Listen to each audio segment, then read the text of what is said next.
Kia ora, hello, I'm Philip Duncan and thanks for joining us for our Wednesday weather update recorded on July the 31st.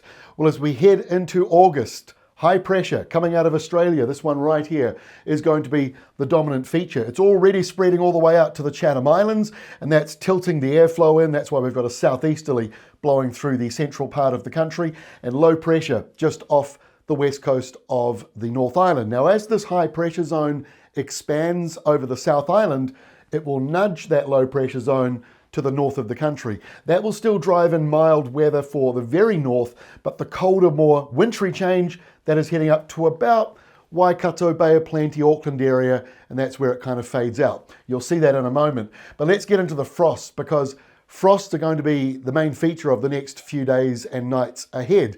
And yes, I said days, because for some locations, the frosts aren't going to melt in the shade for about 4 or 5 days. That's how cold it's going to be, with daytime highs barely getting above zero for the interior of the South Island. We're talking about places like Twizel, Wanaka, going up towards Tekapo. So this is the general frost risk map you can see for Thursday morning, the 1st of August. Here is Friday and Saturday. So you can see it expands further into the North Island as that high pressure zone starts to come on in. But if you want to drill down deeper, download our new app and you can see these graphs for free. You can also pay to get frost alerts. So if you've got a garden, an orchard, or whatever you're growing, that might be an important thing to have. $6.99 a month, not very much if it's saving you from, or allowing you to protect plants in advance. But this is how we're looking at the moment, and this is quite unusual for the frost risk map, because usually the frost risk map shows the frost overnight. But here in Tekapo, it is showing you frosty weather right through, and that's because look at the daytime maximums: 1, 1, 2, -6, -6, and those -6s could get down to -8, -9, -10, a little bit further away and a little bit higher up. So we are seeing severe frosts. Severe frosts are -6 and below, and moderate frosts getting around that -4, -5 degree mark, which a number of places are going to be receiving through the interior of the South Island. And there could be -4s and -3s into more populated parts of the country overnight tonight, going into Thursday morning as well. But let's have a look at how Thursday lunchtime is shaping up. The high is still parked over Australia. It is still sending a ridge into the South Island. That's why the winds are easing and that frosty weather is coming in. It locks in the cold that we've got. But further up here, we've got rain, a weak bit of low pressure offshore, that colder southerly pushing in now to the northeastern corner. That's where we'll see most of the rain and shower activity, and there'll still be snow flurries along the mountains and ranges, and possibly even still a few snow flurries along the Kaikoura ranges.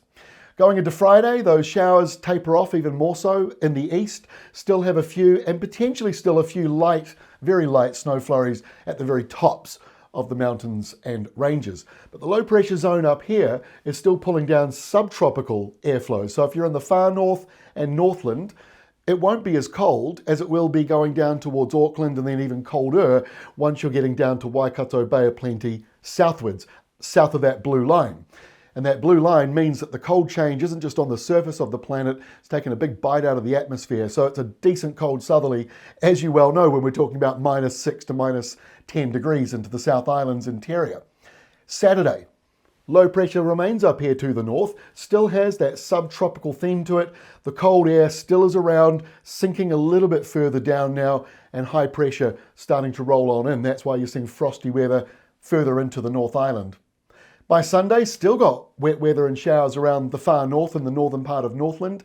After, some areas still actually do want a little bit of rain, but I'm imagining most of you in the towns don't. And as you go down the country, high pressure is certainly in control. What you might notice though over the next few days as we go into next week is that this high pressure zone has gone northwards a little bit over Australia, and it's going to break apart a wee bit here. You can sort of see it narrows and it kind of spreads out further to the east. So you're going to find one part sort of snapping off over here and the other part remaining around Australia. That low to the north still there, still driving in showers and easterly winds for the top part of the country. But you notice here on Monday, there is that sort of more secondary area of high pressure, and as it breaks off from the other one, that allows a little bit of a southwesterly out of the Tasman Sea and out of this sort of part of the map here to start to move in to the country. So that means on Monday, a little bit warmer. That's why you saw that frost risk map for Tekapo break apart a little bit on Monday as that westerly comes in and the temperatures should start to go up a bit. But we still see showers at the top of New Zealand on Monday. And finally by Tuesday, that low that's been around for a long time now moves out to the east, but it is cold again on Tuesday as the main part of the high pressure zone finally comes into New Zealand. And as it does that, the southerly is felt.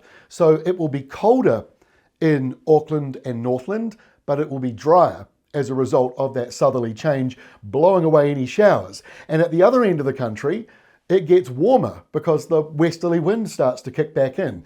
So quite a few moving parts, but to be honest with you, next week that high is pretty much the controlling factor. Now tomorrow is August the 1st, so that means our next Climate Watch update will be out later into the afternoon, and we'll be covering what is going on with this high pressure zone, but perhaps more importantly, what happens after it. We'll see you again tomorrow with those updates.